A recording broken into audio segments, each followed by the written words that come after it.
Assalamualaikum, yo semuanya, kembali lagi dengan Bang Jeb. Oke, tanpa banyak basa-basi lagi, kita langsung saja dah ke dongengnya. Check it out.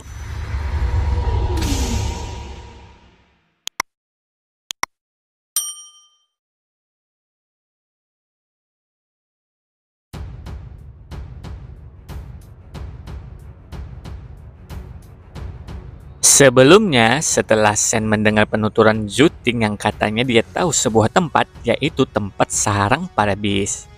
Sen pun langsung gas mengajak Juting ke tempat itu dengan mengendari singa emasnya. Melihat singa emas milik Sen yang begitu gagah dan tampan, Juting ingin menawar jiwa bis milik Sen ini. Tapi Sen berujar bahwa jiwa bis singa emas tidak dijual. Namun kalau Juting ingin jiwa bis dari Swaka Dewa kedua, maka dia punya satu, yaitu jiwa bis beruang armor S tingkat primitif yang sudah dalam mode berserker atau dalam mode mengamuk. Tapi kata Sen tidak ingin jiwa bisnya itu ditukar dengan uang, melainkan dengan sebuah teknik yang mirip dengan Seven Twist. Kalau ada, maka Sen akan menambahkan dengan kartu Evolver Rank S. Juting yang mendengar penuturan Sen pun tak bisa menahan godaan dan langsung mengatakan bahwa dia ada punya satu teknik rahasia yang dinamakan Trading Cloud. Tanpa banyak basa-basi, Juting langsung mempraktikkannya di depan Sen. Juting seakan-akan dapat melompat-lompat di udara. Sen yang melihat pun berdecak kagum dengan teknik yang ditunjukkan Juting tadi. Menurut Sen sangat layak untuk ditukar dengan jiwa bis beruang armor S dalam mode mengamuk dan kartu Evolver Rank S. Karena teknik rahasia Trading Cloud itu bahkan tidak dapat dipelajari di Sen Hall. Setelah itu mereka berdua pun melanjutkan perjalanan mereka, dan untungnya di perjalanan Sen dan Juting tidak menemukan satu bis pun menghadang mereka. Akhirnya mereka berdua pun telah sampai di tempat yang katanya sarang bis. Dinding hijau pun terlihat masih utuh dan belum ada yang pernah masuk. Menurut Juting, saat dia menemukan tempat ini, dia tidak berani untuk masuk. Sen pun tanpa banyak basa-basi langsung menghancurkan dinding hijau itu dan mengatakan kepada Juting bahwa dia akan masuk dan memeriksanya, sedangkan Juting tunggulah di luar. Saat Sen sudah memasuki sarangnya, terlihat banyak sekali telur para bis yang masih utuh. Sen pun tak bisa mengetahui di mana telur yang berisi bisnya karena saking banyaknya dan masih utuh. Sen terus menelusuri sarangnya, lalu Sen melihat ada sebuah telur yang sangat besar dari yang lainnya. Tiba-tiba telur itu pecah, terlihatlah bis bertanduk dengan sayap yang seperti kelelawar. Sen pun sadar dan langsung berlari kabur. Menurut Sen, bis ini sudah dapat dipastikan tingkat darah dewa, dilihat dari gerakannya yang sangat begitu sat-set. Saat Sen tengah berlari kabur, tangan sang bis yang seperti kelelawar ini menyerang Sen. Untungnya Sen dapat menghindarinya. Boom! Tangan sang bis menghantam tanah. Tanah pun terlihat hancur. Karena gagal menyerang sang MC Ita, sang bis pun meraung sangat keras dan memancarkan cahaya yang mengalir ke seluruh tubuhnya. Melihat itu, Sen bergumam, sialan, ini bis darah dewa dalam mode mengamuk. Dengan satset, sang bis pun sudah berada di belakang Sen dan bersiap untuk mencakar. Sen pun tak sanggup menyaingi kecepatan sang bis kelelawar ini, walau dia sudah menggunakan teknik yang dia pelajari dari Queen. Tak bisa berbuat apa-apa lagi, Sen pun menggunakan S-Jet skinnya, lalu merapatkan tangannya untuk menahan cakaran sang bis kelelawar. Sen berhasil menangkisnya. Setelah itu Sen balik menyerang dan meninju selangkangan sang bis kelelawar. Sang bis itu pun sangat kesakitan karena alat massa depannya ditinju sang MC kita.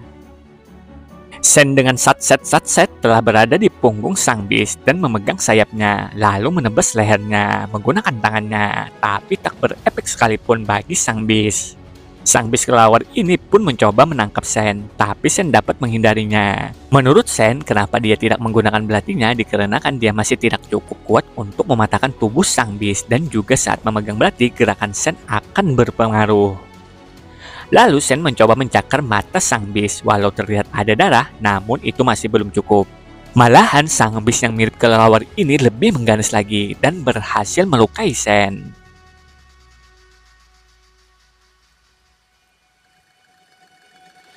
Sang bis itu lalu mencoba menyerang Sen lagi. Untungnya Sen melompat dan menghindarinya.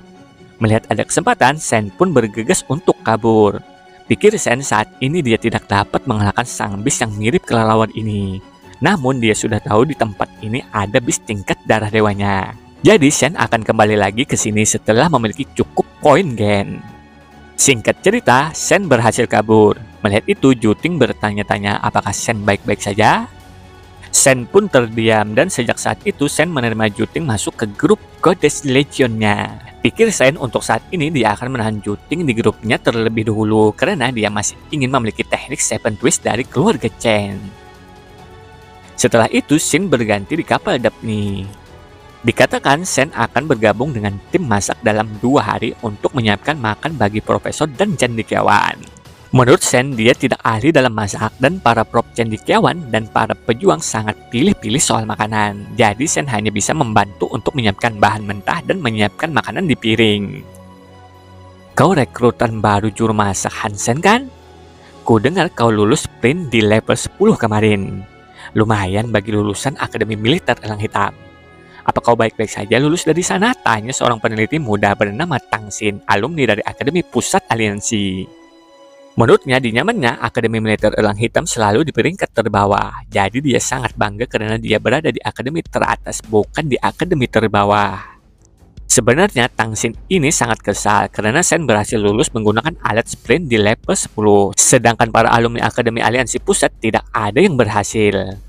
Untungnya Sen saat itu mengakui kalau dia sudah pernah menggunakan alat sprint sewaktu di sekolahnya. Mendengar itu, Sen pun berujar, ya Aliansi Pusat memang hebat, tapi aku berhasil mengalahkan mereka di turnamen. Sen pun tidak ingin membiarkan orang seperti Tang Xin ini bertindak dan ngomong sesuka hatinya. Mendengar penuturan Sen, Tang Xin pun hanya tertawa dan mengatakan Sen hanya membual soal Akademi Militer Elang Hitam menang di turnamen melawan Akademi Militer Aliansi Pusat. Emang turnamen apa? Turnamen hayalan ya? Coba beritahu aku turnamen apa itu, lanjut Tang Xin mengejek Sen. Teman-teman Tang Xin yang juga mendengar ikut mentertawakan Sen. Oh, kalau masalah turnamen apa, aku lupa, soalnya itu masalah sepele bagiku. Tapi kalau kau penasaran, kau bisa mencarinya di Skynet. Tulis saja namaku, ungkap Sen dengan santainya. Lalu Sen mau permisi kepada Tang Xin. Menurut Sen, kalau tidak ada lagi hal-hal yang ingin dibicarakan, tolong beri saya jalan, karena masih banyak lagi orang-orang yang ingin makan. Peneliti Tang Xin sangat kesal dengan Sen, karena dia selalu bangga dengan sekolah militer aliansi pusatnya yang begitu hebat. Sayangnya dia tidak bisa berbuat apa-apa di kapal ini karena ada peraturan. Tang Xin pun bergegas menuju ke arah Prof. Li Mingtan dan memohon agar Prof. Li Mingtan mencari-cari informasi mengenai turnamen yang Sen katakan tadi, apakah benar atau hanya bualan belaka.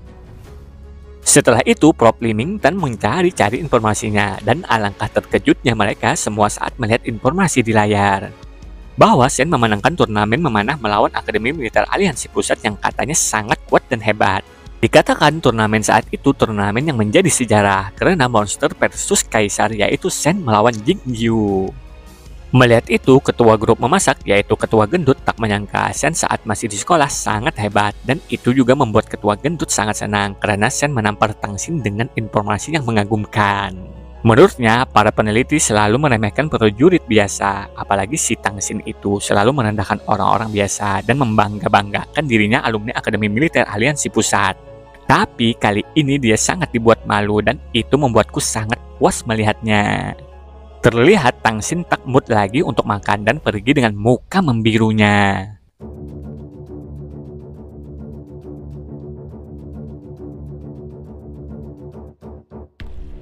Beberapa saat kemudian, Xin berganti. Sen pun tengah berada di suaka dewa kedua. Sen sangat senang melihat Zero karena bantuan terbesar datang. Sen pun segera akan memulai rencananya. Sudah waktunya kita untuk menaklukkan Steel Roh, yaitu Kastil F, ujar Sen. Lalu Sen menemui Yang Manli untuk mengajak semua grupnya berkumpul dan menaklukkan Kastil F. Yang Manli pun berujar untuk tidak menyerang, karena mereka semua masih belum kuat, dan menyarankan agar mereka meningkatkan poin gen terlebih dahulu, minimal poin gen normal dan primitif dulu maksimal, baru menyerang Kastil F. Karena menurut Manli di Kastil F itu ada F bangsawan dan banyak bis di sana. Yang lain pun setuju dengan saran Manli dan juga membujuk-bujuk Sen agar setuju. Mendengar itu, Sen berujar bahwa dia mengumpulkan mereka semua di sini tidak untuk meminta saran, tapi memerintahkan mereka untuk menyerang di penampungan F atau kastil F. Sen pun lalu meminta kontrak ke Yang Mandi dan merobek-robeknya sambil berucap, jika ada yang ingin keluar dari grup ini, maka aku tidak akan menahannya. Tapi jika suatu saat ingin kembali lagi, maka aku tidak akan menerima lagi. Lalu banyak orang-orang yang keluar dari grupnya Sen, karena menurut mereka penyerangan itu sangat mustahil untuk dilakukan. Singkat cerita, 20-an orang berangkat menuju ke kastil F untuk penyerangan. Sedangkan yang lain hanya dapat bergumam apakah mereka akan berhasil atau akan tamat di sini. Sementara itu, Paman King terlihat sangat serius karena dia sangat percaya dengan cucu Han Jingji ini. Lalu Sen mengatakan kepada Zero, apakah Zero kedinginan? Sen pun memegang tangan Zero. Zero pun menjawab pelan bahwa dia tidak kedinginan. Sen pun baru ingat bahwa Zero ini memiliki poin fisik melebihi dirinya. Mana mungkin dia takut dengan cuaca seperti ini. Juting lalu melambaikan tangannya memberitahukan ke Sen bahwa mereka hampir sampai ke kastil F. Apa kau yakin kita benar-benar akan ke sana? Tanyanya. Tentu saja, jawab Sen. Sen pun meminta singa emas untuk menaiki gunung es. Semuanya pun mengikuti Sen, walau rada-rada ragu tapi tetap mengikuti. Akhirnya mereka semua pun sampai di kastil F. Namun Sen memerintahkan grupnya untuk berhenti terlebih dahulu. Lalu Sen mengkuciose cacingnya untuk memeriksa di dalam kastil. Setelah sang cacingnya kembali dan memberitahukan tidak ada satupun bis di kastil F ini. Segera mereka semua memasuki kastilnya dan melihat arsitektur bangunan sekaligus melihat sekitar dengan waspada. Dan benar tidak ada sesuatu apapun seolah-olah bangunan ini telah ditinggalkan. Setelah itu mereka sampai di aula bangunan. Terlihat ada batu roh yang memancarkan cahaya di sebuah patung. Suyu dan yang lainnya saat melihat batu roh mereka pun menjadi semangat. Dikatakan selama batu roh dihancurkan, roh itu akan mati dimanapun mereka berada. Lalu saat grup Sen mendekati batu roh, sesosok makhluk muncul mengawasi mereka dari sisi ruangan. Ternyata makhluk itu adalah F bangsawan dengan tongkat esnya. Paman King yang sadar langsung meminta pada yang lainnya agar tetap waspada.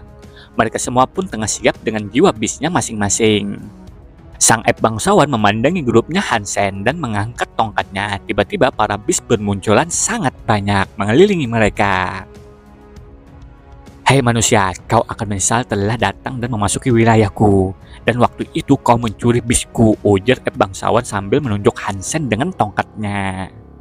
Para bis pun seperti melindungi patung yang ada batu rohnya dan sebagian menyerang grupnya Hansen. Dengan santainya, sang F bangsawan berjalan mendekati Hansen sambil menggunakan tongkat yang bisa berubah menjadi tombak dan ingin menghabisi Sen untuk balas dendam. Sen pun meminta grupnya untuk menjaga pintu, sedangkan dia ingin ke batu roh dan menghadapi sang F bangsawan. Grupnya Hansen pun seperti kehilangan ketenangannya karena yang mereka hadapi adalah bis yang begitu banyak. Bahkan bis tingkat mutan menjaga patung yang ada batu rohnya. Mereka pun bertanya-tanya apakah Hansen akan mampu menghadapinya seorang diri. Sedangkan sang MC kita hanya santai-santai saja dengan situasinya. Lalu berjalan mendekati F bangsawan sambil mengatakan, "Kau sangat pintar. Oh tidak, kau sangat licik, bisa membuat kami masuk dalam perangkatmu." Mendengar itu, sang F bangsawan menjawab bahwa saat Sen memutuskan untuk melawan dirinya, saat itu juga kematianmu sudah pasti. Sen pun membalas, seharusnya kau tidak membiarkanku datang sejauh ini. Perangkapmu inilah kesalahan terbesarmu. Segera Sen melesat dengan sangat cepat sambil menggunakan belati andalannya menuju patung yang ada batu rohnya. Melihat itu, sang F bangsawan sangat kesal dan menyerang Sen dengan tombaknya untuk menghentikannya. Tapi dengan gerakan anehnya, Sen dapat menghindarinya dan terus melesat ke batu roh. Para bis yang menjaga batu roh pun tak membiarkannya dan menerjang Sen membabi buta. Sen pun sudah memasang kuda-kudanya seperti ingin mengkuciose sesuatu. Boom! Muncullah sesosok jiwa bis pinik yang begitu membara. Bahkan jiwa bis yang Sen panggil dapat membab jiwa bis grupnya, membuat grupnya dengan mudah mengalahkan para bis anak buah sang F bangsawan. Dengan strategi jitunya, Sen melesat menggunakan jiwa bis ratu perinya dan menggunakan es jet skinnya. Penglihatan Sen pun begitu tajam dan musuh-musuhnya terlihat sangat lambat di mata Sen. Sen pun terus menerobos pertahanan musuh dengan satset menuju patung dengan batu rohnya. Melihat aksi Sen, Paman King tak percaya apakah Sen ini masih manusia. karena dengan mudahnya melawan para beast yang begitu banyak. Begitu juga dengan F bangsawan yang juga tercengang melihat aksi Shen, dan dia pun tidak bisa mengejar Shen yang begitu sangat cepat, bahkan menghabisi anak buahnya satu persatu dengan mudahnya. Pada akhirnya Hansen mendapatkan batu rohnya. Saat Shen memegang batu roh, dia pun merasakan sesuatu. Batu roh pun memancarkan cahayanya. Tak diduga-duga, sang F bangsawan menunduk di hadapan Hansen dan bersumpah setia kepada Shen. Lalu Shen mendekatkan batu rohnya ke F bangsawan. Batu roh pun memancarkan cahaya yang sangat begitu menyilaukan bagi semua orang. Setelah itu mereka pun menyadari bahwa Shen menundukkan sang F bangsawan dan bahkan bersumpah setia kepadanya. Semua orang tahu kalau F bangsawan sangat sulit untuk ditaklukkan, apalagi dibuat bersumpah setia pada manusia. Itu tidak bisa dicapai dengan kekerasan, tapi tergantung dengan keberuntungan. Lalu Shen mencoba memanggil F bangsawan menggunakan batu roh. Tanpa pikir panjang, Shen memerintahkannya untuk menghabisi sisa-sisa para beast tingkat mutan. Sang F bangsawan pun dengan segera menggunakan tombaknya untuk menghabisi beast tingkat mutan itu. Akhirnya Shen dan grupnya menaklukkan Kastil F, membuat semua orang sangat kegirangan. Setelah itu Juting menghampiri Shen sambil mengatakan, "Bro Shen, maukah kau menjual F bangsawan ini kepadaku berapapun harganya?" Tapi Shen menolaknya bahwa dia tidak akan menjualnya. Sedangkan yang Manle matanya berfokus kepada F bangsawan yang sudah Shen taklukkan. Menurutnya, Shen selalu mendapatkan keberuntungan seperti biasanya. Karena ini adalah F bangsawan pertama yang telah Shen taklukkan, bahkan bersumpah setia kepada Shen. Suyu dan kawan-kawannya masih tak percaya mereka semua berhasil menaklukkan Kastil F di Steel Roh. Walau sebelumnya mereka pasrah akan keadaan, namun sekarang mereka benar-benar menang dan itu membuat mereka sangat senang. Beberapa hari kemudian, Shen tengah memakan beast buruannya untuk menaikkan gen darah dewanya. Tapi sayang, hanya 1 poin yang naik padahal dia sudah memakannya berhari-hari. Menurut Shen, itu sangat lambat. Jadi Shen memanggil Angel untuk memakan sisa daging buruannya. Setelah Shen selesai dengan urusannya di Suaka Dewa kedua, Shen pun berganti ke kapal Daphne. Kapal Daphne pun sedang menuju ke planet Klan Kristal, atau bisa kita bilang Crystallizer. Shen pun menyaksikan planet yang begitu besar layaknya sebuah berlian. Shen sangat terkejut dengan planet besar itu yang sangat indah, lebih indah dari apa yang telah dia bayangkan, bahkan planetnya lebih besar 10 kali lipat dari planet Roka yang manusia tinggali. Arsitektur dari planetnya pun terhubung satu sama lain dan mempunyai berbagai macam warna yang begitu menawan, sangat berbeda dengan arsitektur manusia. Saat Shen terkagum-kagum oleh kemewahan arsitekturnya, tiba-tiba tubuh Shen merasakan ada sesuatu yang panas di dadanya. Shen pun bergegas membuka bajunya dan meraih liontin kucing 9 kehidupan.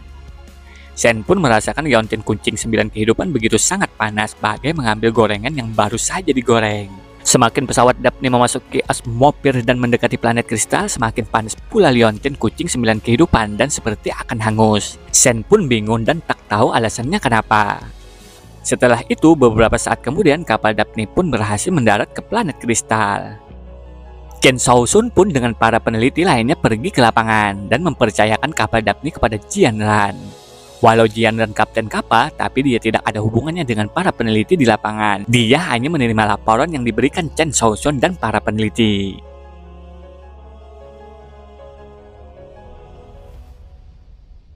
Lalu Shen dan Jian Ran menonton rekaman para peneliti di lapangan di ruangannya Jian Ran. Menurut Shen, berapa lama kita akan menyelesaikan penelitian ini? Melihat planet yang begitu besar dan arsitekturnya, kemungkinan 1 abad masih belum cukup untuk menyelesaikannya, dan itu membuat Shen sangat kesal. Mendengar gumamannya sang kekasih hati, Jian Ran pun menjelaskan bahwa Crystallizer memiliki arsitektur yang sangat berbeda dan memiliki aturan tertentu. Selama kita menemukan pintu masuk markas mereka dan mengakses harta mereka, maka pekerjaan di planet ini bisa dikatakan sukses. Lalu saat Shen ingin menanyakan makhluk asli yang ada di sana, tiba-tiba di dalam video rekaman terjadi sebuah ledakan. Terlihat di sana ada sebuah kristal muncul dengan cahayanya dan tiba-tiba berubah bentuk menjadi alat berat yang sama digunakan oleh para peneliti, lalu menghantam alat berat para peneliti. Boom! Para prajurit di sana yang melihat pun langsung mengaktifkan robot perangnya, tapi mereka tidak menggunakan senjata besar karena takut merusak arsitektur di sana. dan hanya menggunakan senjata kecil untuk menyerang alat berat itu yang awalnya tadi hanya sebuah kristal. Untungnya dengan mudah dihancurkan. Menyaksikan kejadian itu, Shen bertanya-tanya apa itu sebenarnya. Jianran pun menjelaskan itu adalah kristal simulasi pertahanan yang dapat meniru benda, alat bahkan bis. Namun teksturnya tetap sama seperti kristal, jadi masih aman karena tiruannya masih belum sempurna. Lalu dalam rekaman terdengar sebuah suara yang mengatakan, kami menemukan pintunya, kami menemukan pintunya. Dalam rekaman, Chen Shaoxun dan para peneliti sedang menggali sebuah reruntuhan, tapi tiba-tiba layar holografik yang Jianran dan Shen tonton terputus. Dengan segera Jianran menghubungi dengan alat komunikasi, tapi tak ada jawaban sama sekali. Tiba-tiba muka Jianran menjadi pucat dan merasa ada sesuatu yang terjadi di sana. Tanpa pikir panjang lagi, Jianran langsung mengumpulkan semua prajurit yang ada di kapal Daphne, bahkan para grup masak pun juga ikut berkumpul. Lalu Jianran mengatakan, saya membutuhkan prajurit yang bisa mengoperasikan robot perang untuk meninjau ke lapangan bersama saya. Apa yang sebenarnya terjadi di sana? Tanpa pikir panjang lagi, Shen mengangkat tangannya dan mengatakan bahwa dirinya bisa mengoperasikan robot perang dan akan ikut bersama Kapten Jianran. Sedangkan dalam pikirannya Shen tak akan berdiam diri di kapal Daphne dan membiarkan ayangnya Jianran mempertaruhkan nyawanya. Selain itu, Shen juga ingin mencari tahu tentang Leontin kucing 9 kehidupan yang bereaksi kepada reruntuhan klan kristal.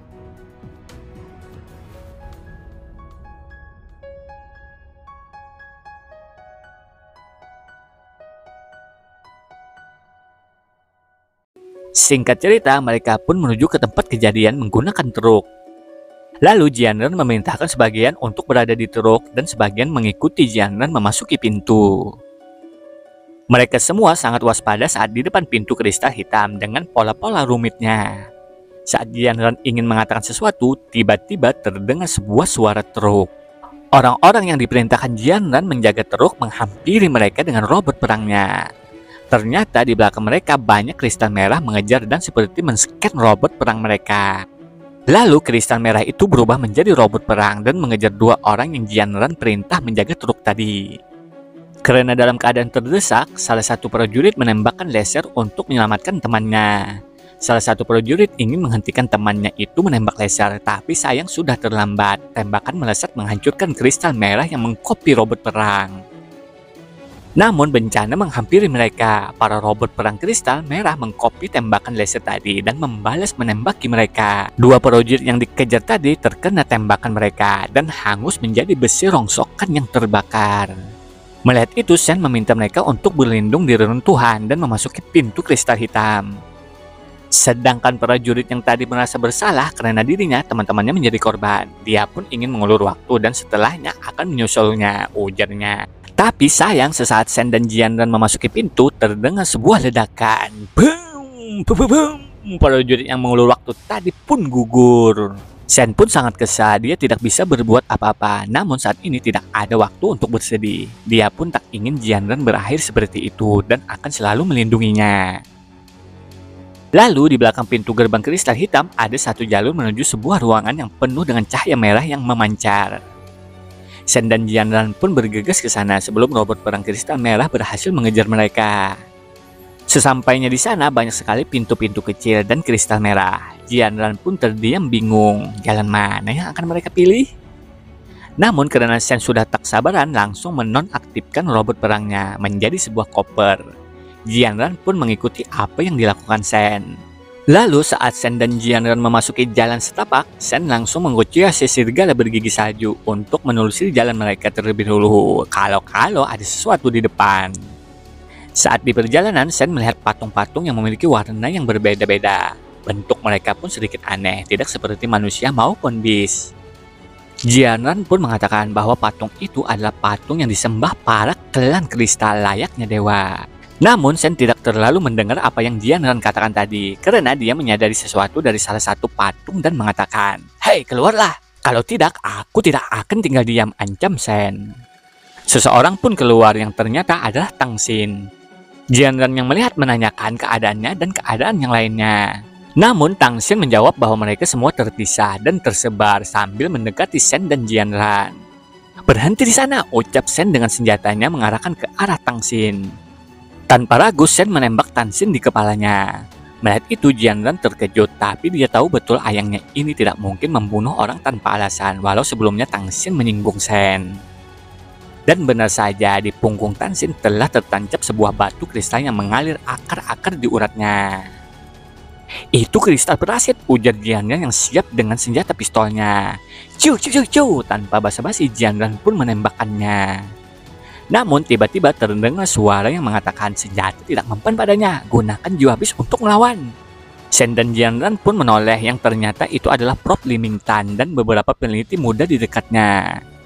Sebelum Shen memanggil jiwa habisnya, tiba-tiba seseorang sudah menebas Tang Xin yang sudah dirasuki parasit kristal itu dengan pedang jiwa habisnya.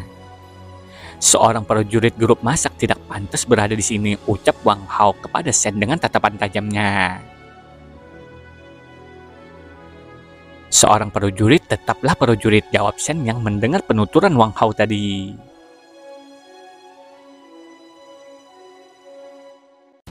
Setelah itu Jianran menanyai keadaannya kepada Prof Liming Tan. Prof Liming Tan pun menjawab dan menjelaskan bahwa mereka menemukan pintu masuk reruntuhan. Tapi saat itu koneksi dengan kapal Daphne terputus. Kami pun berlindung masuk, namun sianya kami malah diserang para parasit kristal dan banyak yang terkena. Mendengar itu, Jianran menanyai lagi apakah Prof Liming Tan tahu jalan keluarnya? Karena saat itu Jianran bingung akan jalan dari reruntuhan kristal ini. Para peneliti dan ahli pun saling memandangi satu sama lain dan mengatakan bahwa mereka semua juga tidak tahu jalan keluar dari sini. Namun dengan pedenya, Wang Hao mengatakan bahwa kita akan terus maju saja dan menemukan hal baru. Bisa jadi nanti kita akan menemukan harta yang dicari-cari lalu menemukan jalan keluar. Memang agak kasar, tapi yang dikatakan Wang Hao ada benarnya dan masuk akal. Namun juga bisa menjadi bumerang bagi kelompok. Jianran yang juga tidak punya pilihan lain hanya bisa menyetujui saja.